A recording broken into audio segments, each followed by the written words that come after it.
নামাজ নাই যার, ঈমান নাই তার। নামাজ নাই যার, জানাজা নাই তার।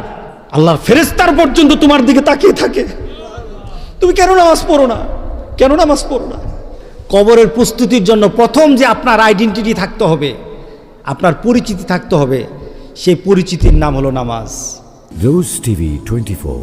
Enjoy by listening to the Holy Quran. আপনাকে কবরে রাখার পর, আমাকে কবরে রাখার পর ফেরেশতা চলে আসে।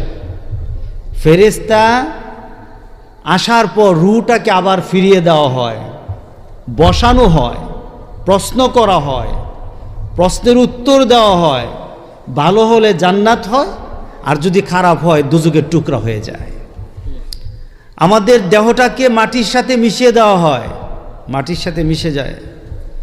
কিন্তু আমাদের আখেরাতের পথিক যখন আমাদের আখেরাতের জন্য ওঠানো হবে, তখন মাটি থেকে আমাদের দেহগুলিকে একত্রিত করা হবে। আপনাদের যে কবরস্থানের জন্য দোয়া করছেন, বাসির জন্য দোয়া করছেন, ওনাদেরকে কবরে রাখার সময় কি বলছিলেন বলেন তো? না না, মিনহা খালাকনাকুম ওয়া ফিহা নুঈদুকুম ওয়া মিনহা নুখরিজুকুম তারাতান উখরা। আল্লাহু আকবার বলি।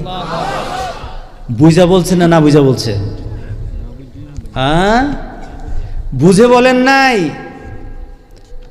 যে কি বললেন? আপনার বাবাকে রাখলেন, দাদাকে রাখলেন, পাড়া প্রতিবেশীকে রাখলেন, রাখার সময় সবাই সম্মিলিতভাবে এইভাবে বলছিলেন। আমি গত কয়েকদিন আগে এক এলাকায় গেলাম, তো জানাজার পরে দোয়ার জন্য অপেক্ষা করলাম, দেখলাম সব একত্রিত। আমি বলার পরে সব অধিকাংশ মানুষ থাকলো। আমি একটু দূরে দাঁড়ানো, একজন হুজুর এই দোয়াটা পড়তেছিলেন, আর সবাই তার সাথে এক হয়ে বলতেছিল। আমার ধারণা হলো সবাই বলেছে ঠিকই, সবাই বুঝে নাই। ঠিক কথা ঠিক আছে কি না?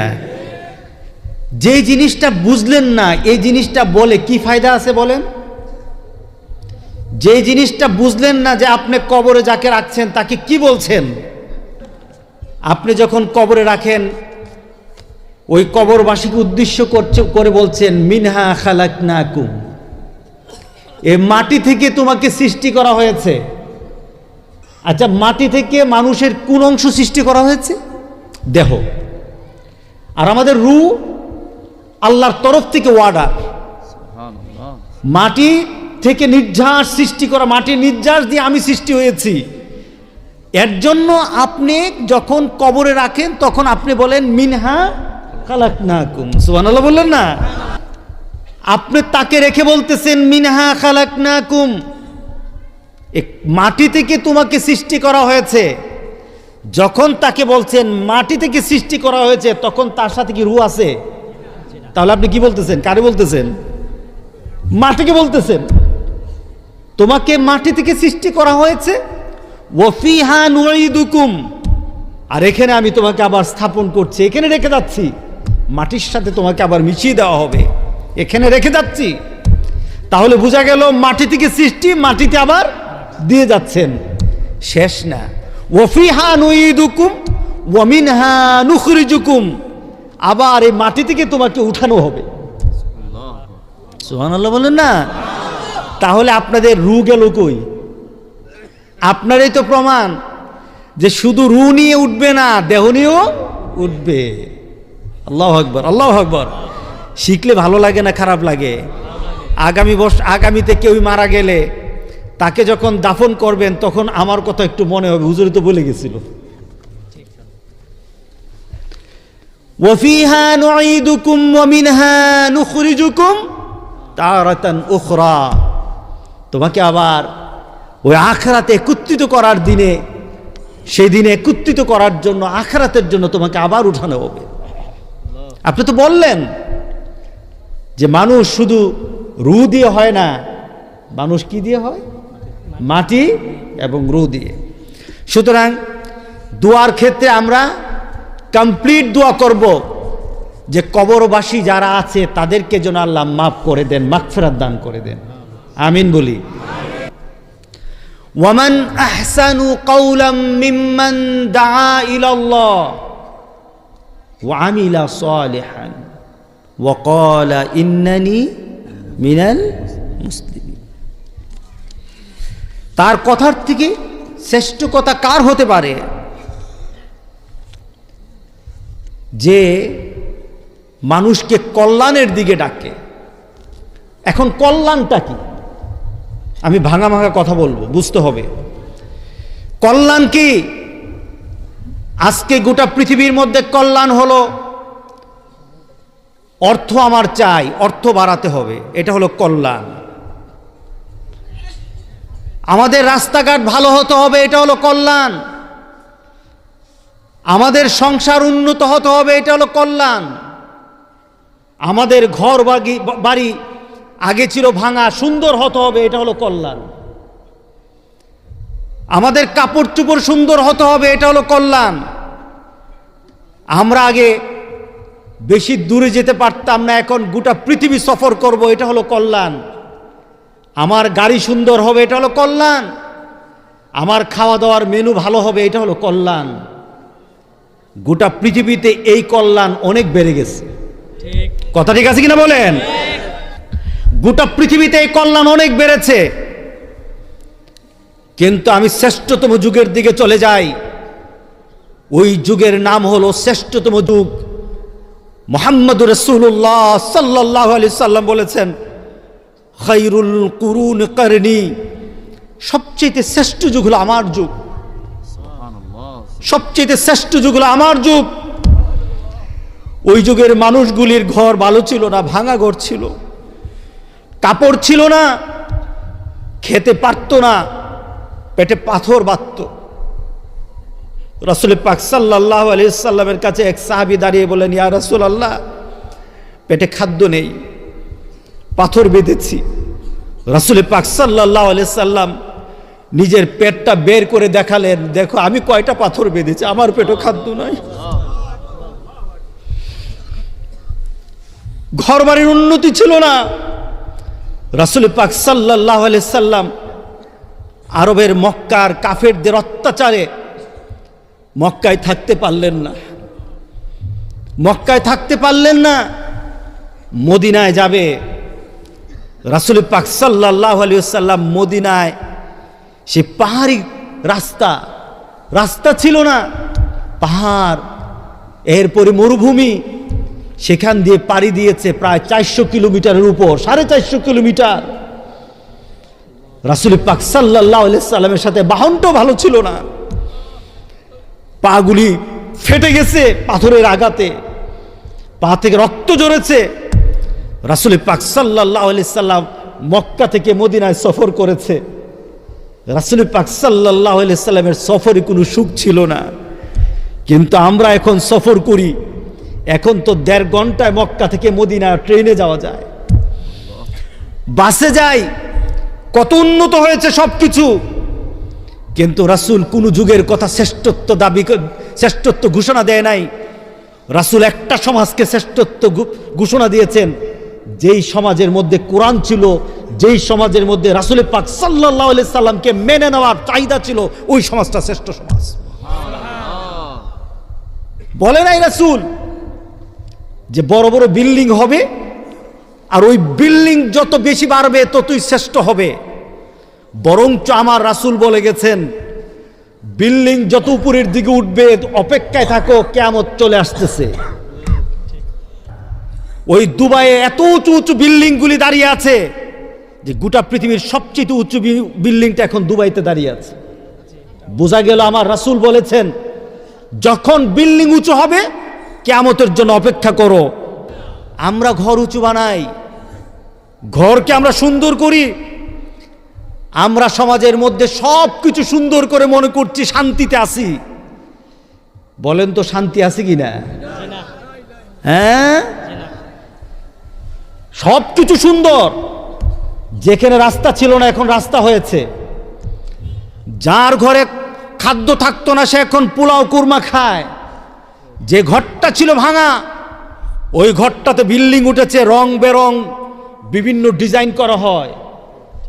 আল্লাহর কসম কে বলি, মুসলমানের জন্য এটা সুন্দর না। মুসলমানের জন্য সুন্দর হলো মুহাম্মদ রাসূলুল্লাহ সাল্লাল্লাহু আলাইহি সাল্লামের চরিত্র ধারণ করা। এটা হলো মুসলমানের সৌন্দর্য। কে বলেন ঠিক আছে কিনা বলেন? মুসলমানের সৌন্দর্য হলো আমার রাসূলের চরিত্র যার মধ্যে আছে, সে হলো রাসূলের সবচেয়ে শ্রেষ্ঠ। আবু বকর, হযরত আবু বকর সিদ্দিক রাদিয়াল্লাহু তাআলা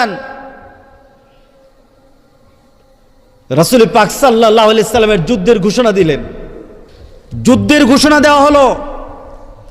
যুদ্ধ ঘোষণার পর রাসূল পাক সাল্লাল্লাহু আলাইহি সাল্লাম বললেন, তোমরা আমাকে কিভাবে সহযোগিতা করবা, কার কাছে কি আছে? সাহাবায়ে কেরাম বাড়ি থেকে বিভিন্ন জিনিস এনে দিলেন। হযরত উমর তার সম্পত্তির অর্ধেকটা এনে দিলেন। হযরত উসমান একটা পুরো ব্যবসার অংশটা দিয়ে দিলেন। হযরত আবু বকর সিদ্দিককে দেখে না, সবাই যার যার ক্ষমতা অনুযায়ী ইসলামের জন্য রাসূলের ডাকে সাড়া দিয়ে সেখানে দান করা আরম্ভ করল। মহিলাদের শরীরে কোনো স্বর্ণ ছিল না, সব খুলে দিয়ে দিল ইসলামের জন্য, সব বিলীন করে দিল। রাসূল পাক সাল্লাল্লাহু আলাইহি সাল্লাম এদিক ওদিক তাকায়। রাসূল পাক সাল্লাল্লাহু আলাইহি সাল্লাম বলেন, আমার আবু বকর কোথায়? আমার আবু বকর কোথায়? হযরত আবু বকর সিদ্দিক রাদিয়াল্লাহু তাআলা একটা খাম্বার পাশে দাঁড়ানো, রাসূলের ডাক শুনে উপস্থিত হলেন। আবু বকর, তুমি কি আনছো? হযরত আবু বকর সিদ্দিক রাদিয়াল্লাহু তাআলা হাতের মধ্যে একটা পুটলা বের করলেন। রাসূল পাক সাল্লাল্লাহু আলাইহি ওয়াসাল্লামের কাছে এটা উপস্থাপন করে বললেন, ইয়া রাসূলুল্লাহ, সবাই তো যতটুকু পারে ক্ষমতা থেকে বেশি বেশি করে দান করছে, যার যতটুকু আছে পর্যাপ্ত হারে দান করছে, কিন্তু আমার কাছে তো এমন কিছু নাই। আমি যে আপনার সামনে গিয়ে দাঁড়িয়ে দান করব, আমার দান করার মতো ঘরে আমার কিছু ছিল না। ইয়া রাসূলুল্লাহ, এই যে পুটলাটা আছে, এই পুটলার মধ্যে যা আছে, ঘরে যা ছিল সব কিছু এটার মধ্যে নিয়ে এসেছি, ঘরে আর কিছু নাই। আল্লাহ রাসূল ছাড়া ঘরে আমার আর কিছু নাই। রাসূল পাক সাল্লাল্লাহু আলাইহি সাল্লাম আবু বকরকে ডাক দিয়ে বললেন, আবু বকর, এই স্তূপ করা যত সম্পদ আছে এই সম্পদের মান, আর তুমি যে ছোট্ট একটা পুটলা আমাকে দিলে ওইটার মান যদি পাল্লায় দেওয়া হয়, গোটা পৃথিবীর সব সম্পদ এক জায়গায় দিল, আবু বকর তোমার ভিতর থেকে যে মহাব্বতের টানে যেটা দান করলা, ওই দানের সমান গোটা পৃথিবীর সম্পদ হবে না। কি ছিল করে তাদের? কি ছিল করে? রাসূল ছাড়া কিছু না, রাসূলের চরিত্র ছাড়া কিছু ছিল না। আজকে আমরা কত উন্নত, আজকে গোটা পৃথিবী কত উন্নত। বাংলাদেশ উন্নত হয়েছে, গ্রাম উন্নত হয়েছে। আচ্ছা বলেন তো দেখি, যত জেলখানায় যত লোক আছে, এরা কি পেটের কারণে খাদ্য খেতে পারে না এই কারণে জেলে আছে, নাকি চরিত্রের কারণে জেলে? হ্যাঁ, চরিত্রের কারণে জেলে, সম্পদের কারণে নয়। কারণ এমন পৃথিবীর কেউ বলতে পারবে না এখন বর্তমানে না খেয়ে কেউ মারা যাবে, ঠিক না? কিন্তু জেলে লোক আছে কিসের জন্য? চরিত্রের কারণে। চরিত্র নাই বলে আজকে মানুষ জেলে যায়। চরিত্র না থাকার কারণে মানুষ আল্লাহ রাসূলকে ভুলে যায়। কথা ঠিক আছে কিনা বলেন? আজকে আমরা সব কিছু বাড়িয়ে দিলাম, কিন্তু আমি চিন্তা করলাম না এই বরান্তটা যেটা আমি বাড়িয়ে নিলাম এটা আমার আখিরাত না। কথা ঠিক আছে কিনা বলেন? এটা আমার আখিরাত না। আখিরাত কি হবে?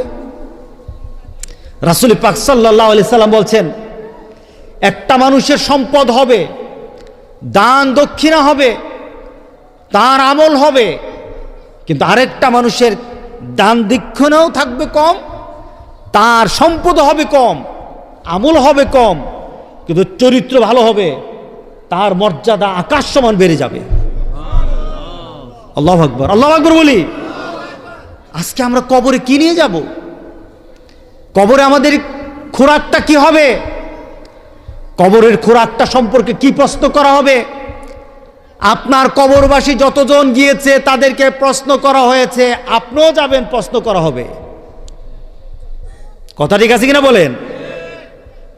আল্লাহ সুবহানাহু ওয়া তাআলা এটার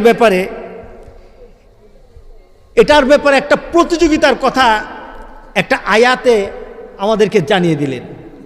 আলহাকুমুত তাকাসুর হাত্তা যুরতুমুল মাকাবির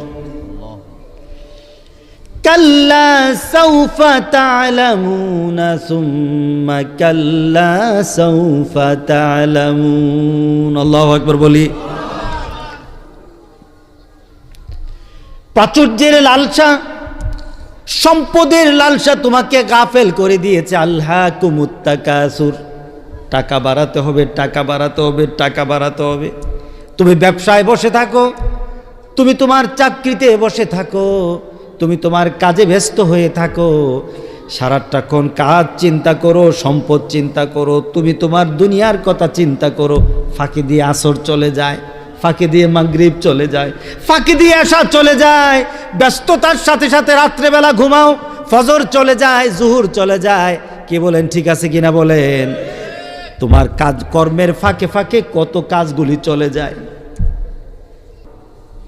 আপনি আপনার বাবার জন্য দোয়া করতে হবে, এটাই কিন্তু ইসলাম। কথা ঠিক আছে কিনা বলেন? রাগ করতেছেন? নবীরা বিপদে পড়েছে। আচ্ছা বলেন তো, আমাদের কাছে একটা দোয়া আছে, দোয়াটা খুব পরিচিত, আমরা এটা খতমও পড়াই, কিন্তু নিজে পড়ি না। নিজে বিপদে আছি, নিজে পড়ে না। হুজুর এটা খতম পড়াই দেন। আর মেয়ে তুমি পড়ো না, না এটা হুজুর আমি ব্যস্ত আছি। রাগ করতেছেন নাকি? আমি বললাম না আমি সবক দেব। খতমটার নাম কি বলেন? আরে বলেন না, খতমটা কি নাম দিছেন? খতমে ইউনুস। আচ্ছা বলেন তো দেখি, হযরত ইউনুস আলাইহিস সালাম কারি দিয়ে খতম পড়াইছিলেন? হ্যাঁ, বিপদে কে পড়ছিলেন? ইউনুস আলাইহিস সালাম মাছের পেটে, জুলুমাত বলা হয়েছে, জুলুমাত, অন্ধকারের পর অন্ধকার, রাতের অন্ধকার, পানির অন্ধকার, নদীর সমুদ্রের নিচের অন্ধকার, মাছের পেটের অন্ধকার, কতগুলি অন্ধকারের ভিতর। সেখান থেকে ইউনুস আলাইহিস সালাম বুঝি টেলিফোন করছে, আমার জন্য একটা খতমে ইউনুসের ব্যবস্থা করো। কি করছেন? উনি নিজেই ডাক দিলেন আল্লাহকে, লা ইলাহা ইল্লা আনতা সুবহানাকা ইন্নী কুনতু মিনাজ জালিমিন। আল্লাহু আকবার বলি। নবী যদি নিজের দোয়া নিজে পড়ে হয়, নবী যদি নিজের দোয়া নিজে পড়ে নেয়, আমরা কি নিজে পড়া লাগবে নাকি অন্যকে দিয়ে পড়াবো? নিজের বাবা মারা গেছে, মাহফিল করলেন, মনে করলেন হুজুর আনলাম আড়াই বাড়ির হুজুর, এই হুজুর বিভিন্ন হুজুর, এই বাস চলে যাবে, এটাতে কাজ হবে না, এটাতে কাজ হবে না।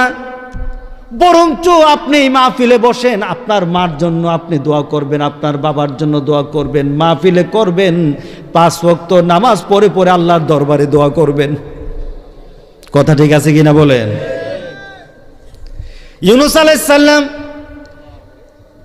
মাছের মধ্যে পড়ে গেলেন, বললেন লা ইলাহা ইল্লা আনতা, তুমি ছাড়া আমার কেউই নাই। আল্লাহকে ডাক দিলেন।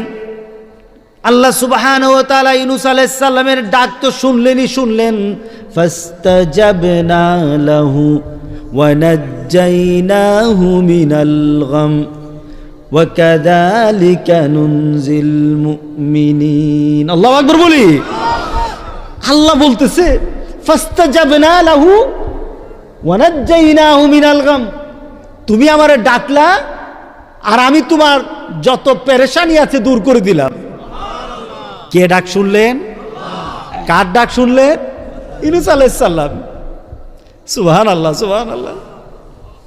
কথাগুলি নিজের ভিতরে যখন নিজে নিজে কথা বলি, পুলকিত হই যে একজন নবী আল্লাহর কাছে ভিক্ষা চায়, বিপদ থেকে বাঁচাও। আর আজকে আমরা বিপদে পড়লে মাজার খুঁজি, হুজুর খুঁজি। কথা ঠিক আছে কিনা বলেন? গোটা পৃথিবীর কেউ কাউকে বাঁচাতে পারবে না আমার আল্লাহ ছাড়া। কথা ঠিক আছে কিনা বলেন? কার কাছে চাইতে হবে? হাতটা উপরের দিকে দেই। কার কাছে চাইতে হবে?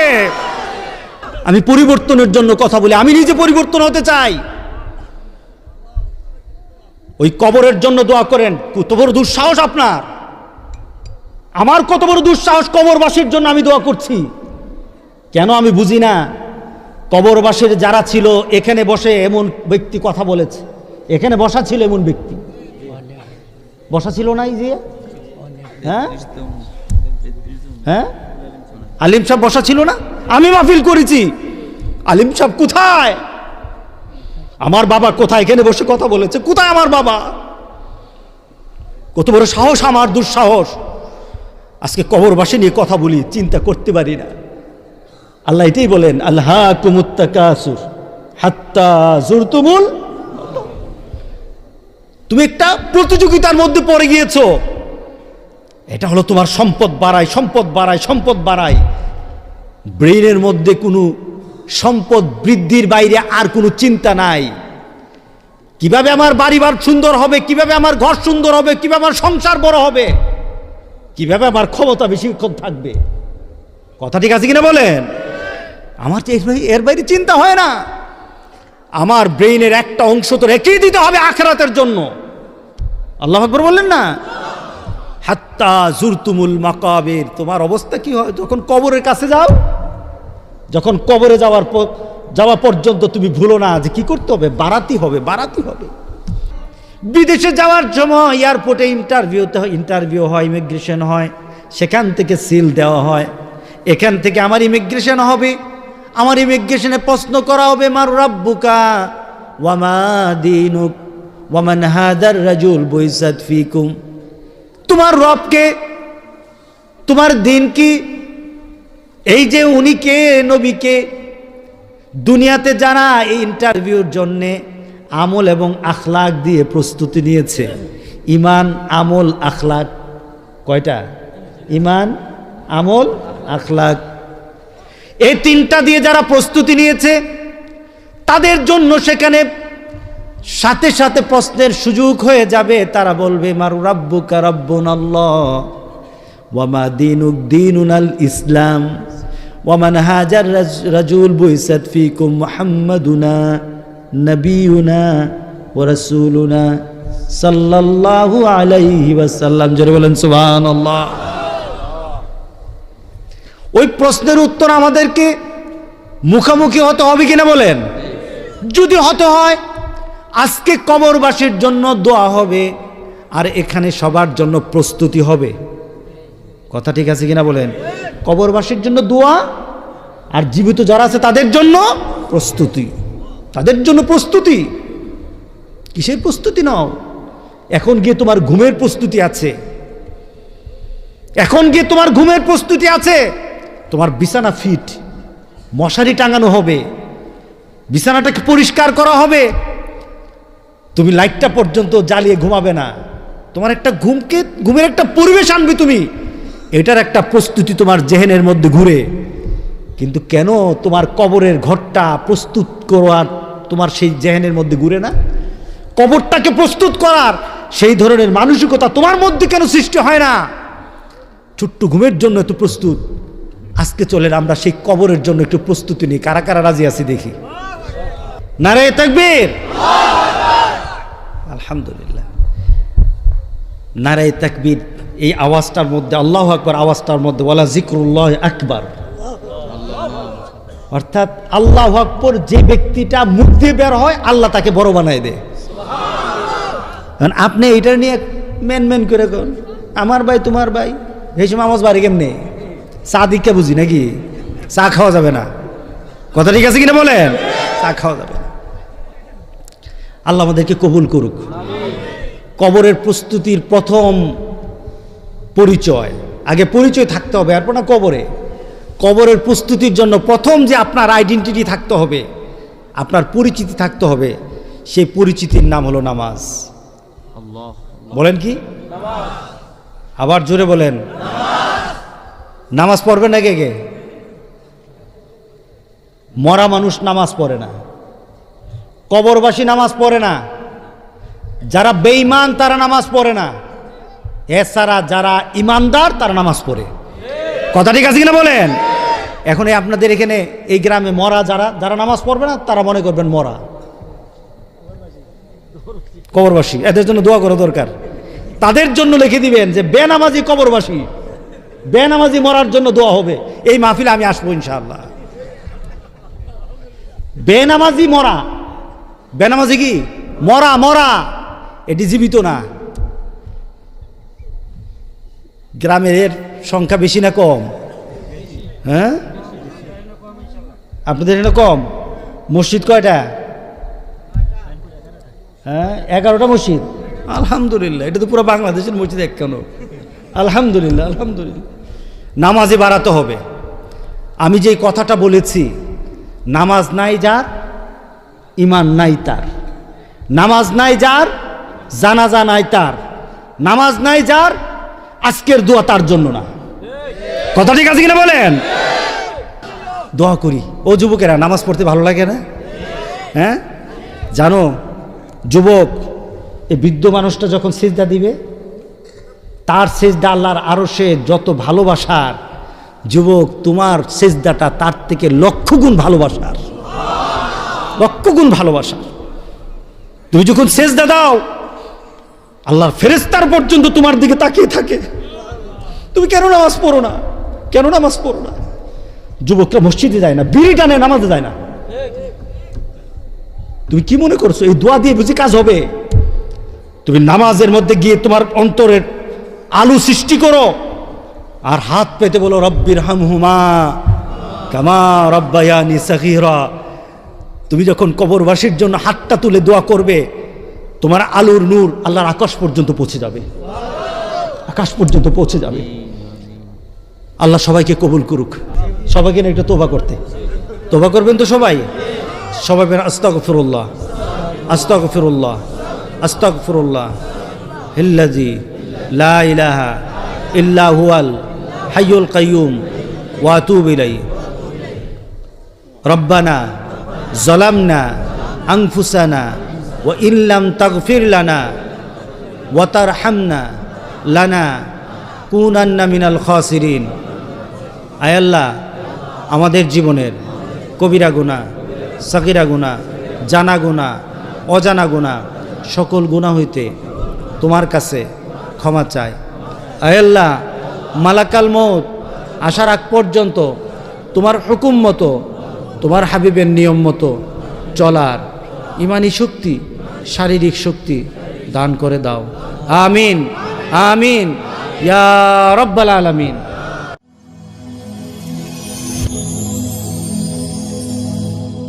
Rose TV 24.